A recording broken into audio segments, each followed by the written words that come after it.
Welcome back to Park to Prem. Yesterday, we won our first 2 games as manager. Since then, I've played over a month of football.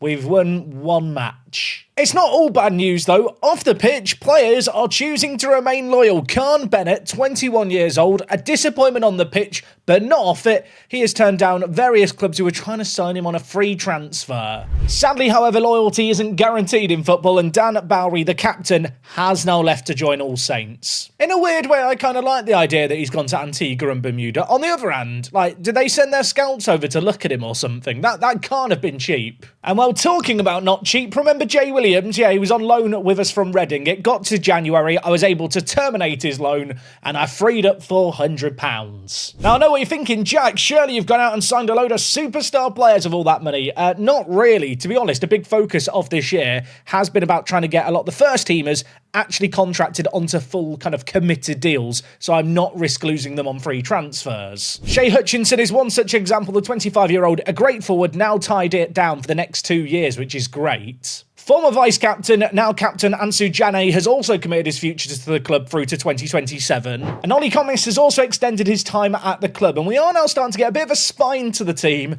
of players actually committed to the long-term future here. That isn't to say that all players have committed to their futures to the club. Bernal, Bassett and Bennett, the 3 Bs, 3 starters in the team, still on these part-time deals. But for the most part, just being able to plan beyond the end of this year, I think is a good starting point. We are technically over the wage budget by £63. I can't adjust the money. Hopefully I don't get fired because of £63. That would be unfortunate. Of course, when it came to the first team, we did need to bring in some depth. Our first team was looking a lot on the smaller side, and while we've signed a few bargains, I think. The first is Ugonna Emenike. He is a 23-year-old left-back who can play left wing-back, also training him to play centre-back, where with his 12 jumping reach, 14 aggression, I think he could be a useful player for us. £65 a week for him is a bargain. And I was looking for a similar kind of player who could be the backup at right wing-back, but also fill in at centre-back. In the end, I've landed on Josh Brown here, who I'm not going to pretend is the most exciting of signings, formerly of Northampton Town, 2 years without a club. He joins us really as an emergency backup. With the departure of a couple of centre-backs, I needed to get in another one. Scott Armsworth is the man we have gone for. He was available from Basingstoke Town for £0 a week. Yes, that is right. We are not contributing any of his wages as part of this loan deal. And that is a relief because, yeah, we don't have a lot of money. What I will say with this bloke, don't expect him to do anything except defend. Look at the technicals. Look at them. I don't know if he's ever actually played football before. I think he just likes kicking people. And last but not least, we needed some depth at defensive midfielder. I went out and bagged 2 players, Jorn Agayi and Francis Burrell, 2 players who I think are decent centre-backs. Agayi is a more physical centre-back. Burnell is more of a technical wonder, shall we say. You can see the head-to-head comparison here. I think Agayi is the better of the 2. Don't be deceived by the fact that the pitch graphic here on the comparison screen is flipped. Neither of these players can actually play as defensive midfielder.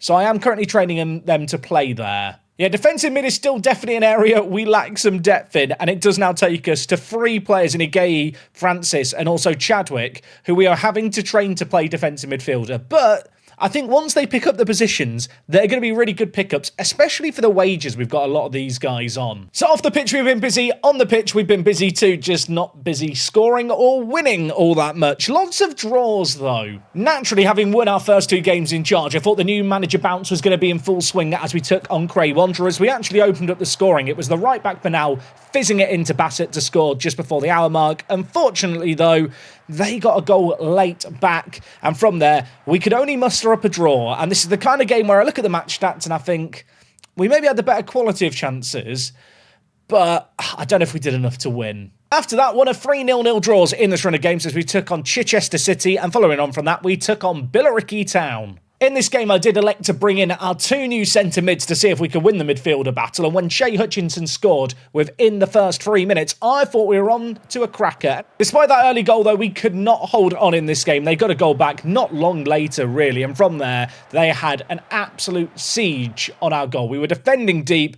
held on. We actually had a couple of opportunities on the counter, just couldn't make anything count. I really don't want to talk about this game against Burgess Hill. I'll show you the last goal. Yeah, we lost 3-2. We were 2-0 up. Their goals all came after the hour mark, including Dwaz effort there. Yeah, the goalie having an absolute howler. From there, 0-0s against Potters Bar Town and hashtag were frustrating because I feel like they were games that we could win. And well, against Cray Valley, we did actually make it a third clean sheet in a row. The difference this time was we scored. Admittedly, it was a Finley Chadwick banger. Not a bad finish there, but we did come crashing back down to reality as we failed to score for the third time in 4 games against Cheshunt. They are up in the playoffs. We were completely outclassed in this game. I feel like our run of form really hasn't been that good lately. Our saving grace is the fact that Canvey Island and Charles Charlton Athletic are just awful themselves. They have failed to win, I think, over the last 2 months as well. So despite all those draws, and we'll have 1 win and a handful of defeats, we are 8 points clear from the drop, with 12 games remaining. But things can change quickly in football, and today I figured we'd come back to test ourselves a little bit. We've got Brentwood Town, who are up in second in our first game, and it is at home. And you know what that means? For the first time this year in Park to Prem, we're doing an away day. We are heading to the Dripping Pan. Oh, I hope our home stadium isn't a disappointment. Now, just as a warning for new viewers to the channel, away days aren't where I leave my house. That would be mental. Instead, we go on Google Maps and review the stadiums that we're playing at. And for today's episode, we are heading south of London to Lewes, which is here. I didn't realise how small Lewes was. Sometimes I'm looking ages for the stadium. There's just one big patch of green. Here is the Dripping Pan in all its glory. The satellite footage is not doing it justice, I feel like, right now. Is there street view? There is some street view. Now, just so you're all aware, still have an obsession with car parks. The reason, they are the universal standard of football stadiums. Every stadium has a football car park of some kind. Here is Lewis's. And I have to say, whilst it's not the biggest, it's cosy. Great signage outside the stadium. And also, they're playing a match on my birthday against MK Dons. Get that in your diary. If you don't wish me happy birthday on July 21st, I'll be sad. There is an all-weather sports pitch called the Rookery. I love it. Electric charging, very modern. Also, I think this is the stadium here. What is going on? Why is there a wooden cabin next to the stadium? It looks like a load of sheds. Okay, we're definitely in the right place. I mean, here it is. Also, is that just someone's house looking over the pitch? What is going on here? Now, I did notice earlier there's something called the Mount here next to the stadium. Before we try and look at the ground further, I have to look at the Mount. Okay, it is just a hill. I don't know what I was expecting. Now, concerningly, no footage in the stadium. We'll have a tour around the outside. I'll tell you what, make sure you arrive at the ground early. You don't want to be parking against this brick wall, do you? Like, if you're parking it, your car's definitely getting hit by someone driving past. There's a road here that we can go down. Can we get a little peek in the stand? Oh, we can. We can look in. Are those actually sheds? Or do they look like beach huts? Why is there sheds next to the pitch? I mean, this is the best view of the pitch we've got so far. Lewis is written on the building there, and there is just a load of buildings surrounding the ground. I mean, that must be the best season ticket in the house, mustn't it, on that balcony? I'm pretty sure that's a pixelated Premier League logo next to Lewis FC. Do they know I'm doing Park to Prem? You know things are serious because I've dusted off Google Earth for a look. Look, they've got tennis courts. I think this is probably cricket wickets there. There's a 3G pitch. There's whatever this building is, and then the Dripping Pan itself. I mean, I might be mistaken. It looks like they've got a tiny little stand on one end that's just on that big hill next to the road where we saw all the cars sketchily parking. I mean, does this technically make it 4 stands? I'm looking at it here. I feel like you're stretching the definition a little. Also, they got a pissing screen in the corner. I mean, that's mental at this level. That's big. Look, all I'm saying is you can go for a 3G kickabout, you can go and play some tennis, you can climb up a mount, play a game at the Dripping Pan, and then if you're me, once you get fired, the job centre's just next door too. Lewis FC, the Dripping Pan, definitely not biased at all. 8.5 out of 10.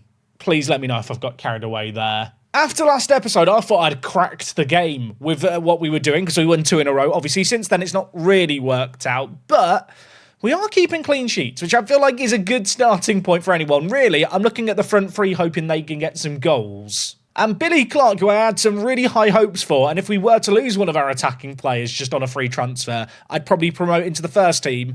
He's not yet scored in 23 hours of playing for us.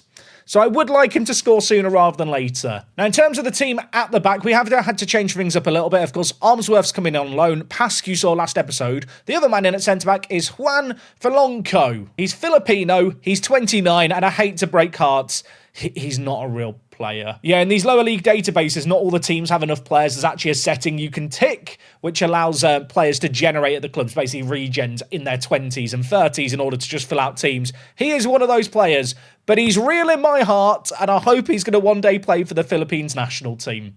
I have no idea if he's good enough. Filipino viewers, please let me know if you're out there. The recent standings have them in 2nd and us in 17th. Let's raise our game to their level. I'm not sure that's actually an inspiring option, really. I don't really want to change up the tactics too much, but given the fact that we have scored, I think, well, in one of our last 4 matches, if we fail to score in this game at home, I might try something different with the defensive midfielders. I mentioned the 2 new arrivals who are centre mid, who I'm training to play deeper. It might be that in possession, maybe I give our centre mids just a little bit more freedom to get higher up the pitch. Admittedly, I know today's going to be a stiff test. Our form has not been very good, and I just kind of figured, well, we can't beat the teams around us. Let's play the team in second in an episode, because let's be honest, Football Manager never makes sense. This will probably be the game that we play quite well in. Speaking of which, Bennett, where are you going? Skips past everyone. And he nearly turned into prime Maradona. Halfway through the first half, they've had just 1 shot on target. We're not doing much either. Maybe we're going to have another 0-0. I really hope not, though. Okay, Juan at the back, our Filipino friend. What can you do, Juan? Look at that, expertly played through the back. Chadwick to Bennett. Already looked lively. Gives it wide to Foxwell, who had that banging debut. He hasn't done anything since, but maybe that can change here. He skins his man. He gives it to Bennett. Hutchinson has his shot blocked wide. I thought he just missed the target there, and I was getting ready to sub him off. Bassett on the far side. We're on the front foot a lot in this game, although on this occasion, maybe it's going to be to our detriment. I was going to say we leave ourselves open at the counter, but look how many players we still have back. Yeah, we don't really like to commit men to the attack, which is, I think, to our benefit mostly. Janney, Hutchinson, Bennett. He was offside. It wouldn't have counted anyway. I mean, bizarrely, this has actually been quite a good first half. Admittedly, we've not done a lot going forward, and we're not having as much of the ball as sometimes we do have. But equally, for a team who are second in the league, we are holding them firm. Now, I could tell the players I'm very happy. This is Football Manager. I'm just going to get them fired up and tell them I don't like what I've seen, even though inside, I think we've been quite bloody good so far. Okay, throwing on the far side, Hutchinson throws it to the skipper. Whipped to the back post. I say whipped. It's hooked in. And I'll tell you what, if they'd scored that when I had 3 defenders under the ball, I would have been fuming. Coming up to the hour mark here, I mean, I feel like we've done fine. If we don't lose this game, I kind of view it as a win. I would like to see us obviously do a bit more going forward. Does also feel like in this second half, they're finding, I was going to say their level. Apparently that's their level, and that level is awful. They are looking to play the ball out from the back here. It's Crisps to Ling. Playing it wide to Ngunrinde. He loses out Bennett. Hutchinson. Could we break here? Played forward. That is a ball and a half. Back post. Line it up. I don't know if that was a shot or a cross. It was awful. Whatever it was, it's hit the post. I mean, the highlight's not ending. Bernal? Maybe? Can he get it in? He can! Oh my word, Danny Bassett scores. I'm glad I didn't make any changes. We hit the woodwork. I figured, well, the highlight's going to fizzle out. It kept going, and instead, Bernal linking up really nicely, and well, Bassett tucks it away. Great to see that goal. Annoying that the goal scorer and the assister are 2 of only the handful of players not contracted at the club. I really don't want them to play too well so teams get interested in them. Having got our noses ahead, Hutchinson's picked up a knock, so I'm going to be sensible. I'm bringing in Clark. He's not scored in 23 hours. Today will be his day. Also going to bring in Aguier here just to get some fresh legs into the midfield. And I'm going to make a third change. I'm going to bring in Emenike at left centre-back here. Just some fresh legs in the defence too. I mean, this would be a crazy win if we could get it against the team in second. Based on everything I've seen from this team in the last month or so, I have absolutely no hope in us holding on. They've got a free kick. I'm going to cautious mentality. Vevada is over a free kick. He shoots. He hits the woodwork. It's cleared away. That was scary. I'm going to cautious. Aguier, mate. Just hold your position. You don't need to go forward. Bennett and Bassett just play as tracking wingers now. Just be sensible. I think we're going to be okay. There's 4 minutes of added time. 4 minutes have come and gone. Maybe I should do every match as a live commentary. Apparently that's the only time we win. I mean, we won despite not being at our best. I'm happy with that. Annoyingly, whilst we won, Canvey Island won for the first time in a blue moon. So we've not actually moved further away from the drop there. I will say, though, when you look at the points difference between ourselves and the teams above us, like 1 or 2 more wins, suddenly, like we could actually find ourselves in the top half. Shea Hutchinson's out for 4 to 5 weeks. Oh dear. Billy, you've not scored in 23 hours. You're starting the next game, mate. Good luck. Speaking of which, that next game is against Dulwich Hamlet, a team that have in recent years been higher than this level of football. They've dropped down. They're currently in 8th, fighting for a playoff spot. Away from home, probably not going to be an easy one. Just a little thing to have on the radar. Louis Rogers, backup goalie, currently has a bid. Might be about to leave on a free. And all I'm going to say is if I do lose him, we have to pray that Ollie Camis doesn't get injured.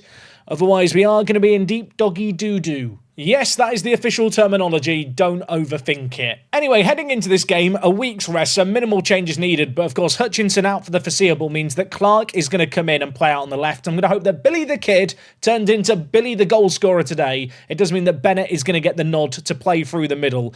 Only has 4 goals in 32 games this year.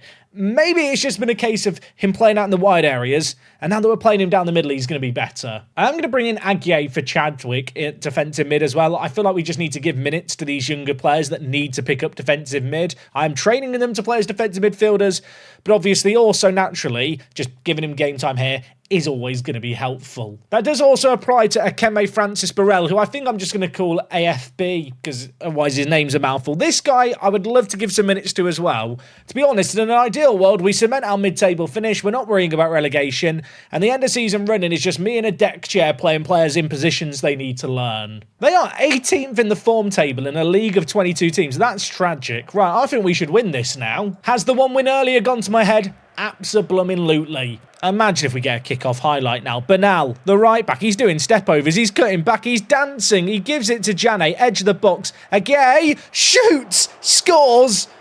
It's 1-0. Jane, the captain, turns provider and gives it to Aguier, who I think is going to claim this as a goal. That was not going in until it was deflected, was it? Right, we've got our 1 goal for the game. Just now, we don't concede. That's the game plan now. Oh, I mean, you know what? Scoring another would be good too. Pask, imagine. The centre-back whips it in. It's the worst goal I've ever seen. I don't think Jane knows what's happened there. It's very rare that I'm in stunned silence. The keeper comes for it and misses it. And it just hits Jane.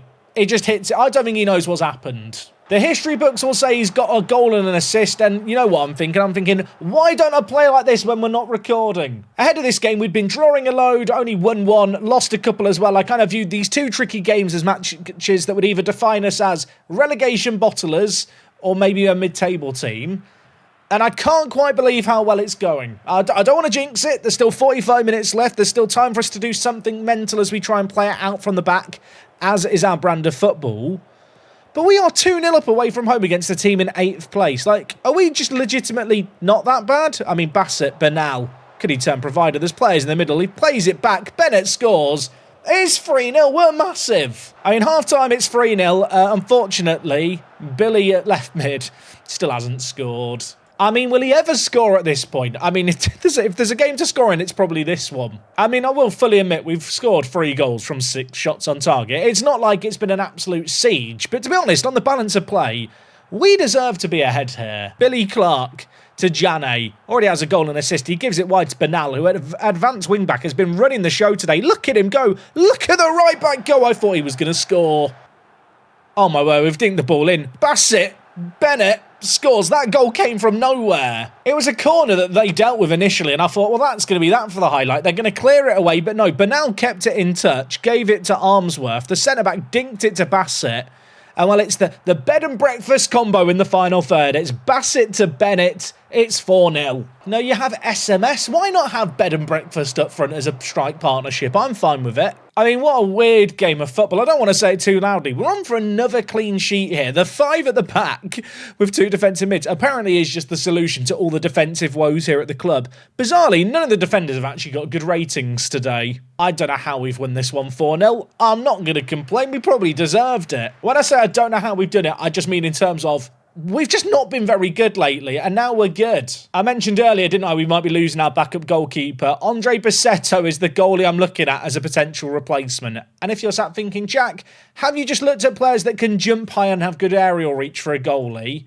Yeah, I have. Look, he's going to be the backup. He doesn't need to know how to stop shots. He just needs to know how to jump. He also does need to know how to have reasonable wage demands. £35. Can we do 25? 25 is fair. £25. Okay, 30, Andre. I will only confirm this deal if we lose our backup goalie. Is he an adequate replacement for Rodgers? Probably not, but it's for 4 months. It's fine. Now, there is just 10 games left of the league season, but with back-to-back wins and 5 clean sheets in our last 6 games, I don't know if we're going to be in a relegation scrap. I mean, we're only 15 points off the playoffs, if you want to get really ambitious. But we are now 14th. We are 11 points, I think, away from danger. I don't want to speak too soon. I think it's job done. So with that in mind, I think tomorrow we will do our youth intake, which I have no expectations for. I think we'll also do the away day to Averley. You know, they wanted to be the main character in episode 1 and I ignored them, so we'll give them their flowers. And yeah, we will simply spend the rest of tomorrow's video wrapping up the season ahead of a transfer special for your Friday viewing pleasure. Yeah, I hope that sounds like a good plan. If you have enjoyed today's video, go down below, feed the algorithm ultras, a like, a comment, it goes a long way. We're back tomorrow with more. Until then, it's me, Jack, and I'll talk to you guys in a bit. I'm out.